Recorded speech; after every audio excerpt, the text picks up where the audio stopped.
Hey guys, good afternoon. This is Brian Fox. I'm actually coming to you from my office with this market update. I get asked this question quite a bit, so I'm trying to answer the best I possibly can. We have a lot of clients inquiring about is the best time to buy, and it looks, or sell by the way. There's a lot of volatility going on in the communities of people where they're trying to figure out should they do it now or not. And the biggest question I get is what's going on? I keep hearing this thing about a correction. Is this a good time to do something? What should I do? And the answer to that is that as anyone who's in this business for a while, the assumption is we should have seen some corrections some time ago. We have seen some minor adjustments up and down, but here's some interesting things about the numbers. I want to give you some understanding of what's going on. In 2019, before the COVID crisis, the average price in Orange County for a single family residence home was $935,000. The interest rate for a 30-year fixed loan was 3.82%.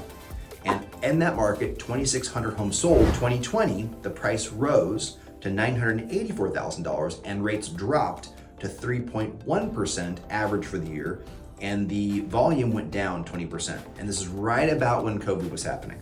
2021, the price jumped from $984,000 average to $1.26 million average, with the interest rate dropping from 3.1% to 2.96%.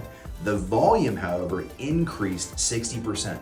See, that number makes a lot of sense because if the volume increases so much, that means there are bidding war after bidding war after bidding war, which is going to raise the average price of property.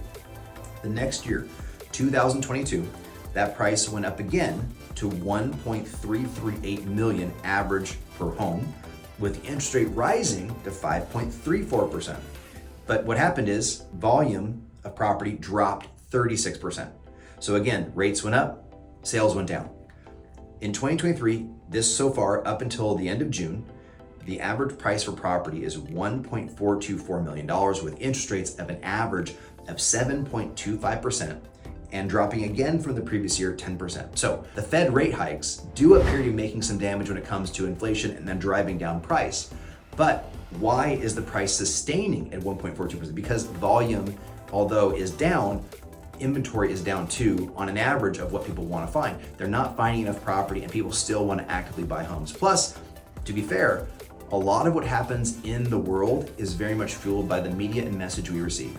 There's not a lot of conversation about what's going on wrong, it's about what's going right in the economy from the people who are in charge of media, and therefore there's no reason to panic. If they suddenly said, your bank is going out of business, you better go get your money out, there would be a run on the bank and suddenly that bank would be out of business for getting all the funds out. So that message is not exactly happening, which is why no one's specifically panicking. They're saying rates are up. At some point they'll be down again. The point is that we're not gonna probably go through the same crisis we had in 08. The banks have gotten smarter. They're not gonna let all of their loans go bad, and they're not gonna go out of business for bad loans. They're gonna do a forbearance. They're gonna make adjustments to those loans so people can continue to afford their property. What you will see is other things happening around us. You're gonna see an increase in probate, bankruptcy, divorce cases, and you're gonna see other ulterior forces that we cannot really project at this time, causing the economy to have an issue that does cause more properties to hit the market. When there are more properties in the market and increased interest rates, that's when you'll start to see, in my opinion, property values start to go down, at least subjectively to the market they're in. That doesn't mean it's across the board.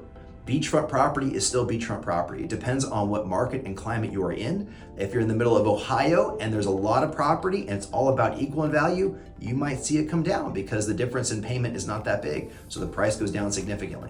We're gonna keep watching this and do updates monthly on what's going on around us to help you make the best decisions for your family, for your money, and for your house. If you have questions, you may ask us. We're also doing 5 and 10-year plans on our clients' real estate portfolios. So if you would like to start building your plan, you can contact our office and we'll start working through that with you. But I want to make sure we're giving you the most accurate information we can so you can make better decisions. Okay, so we'll see you on the next month's update. We'll see you soon.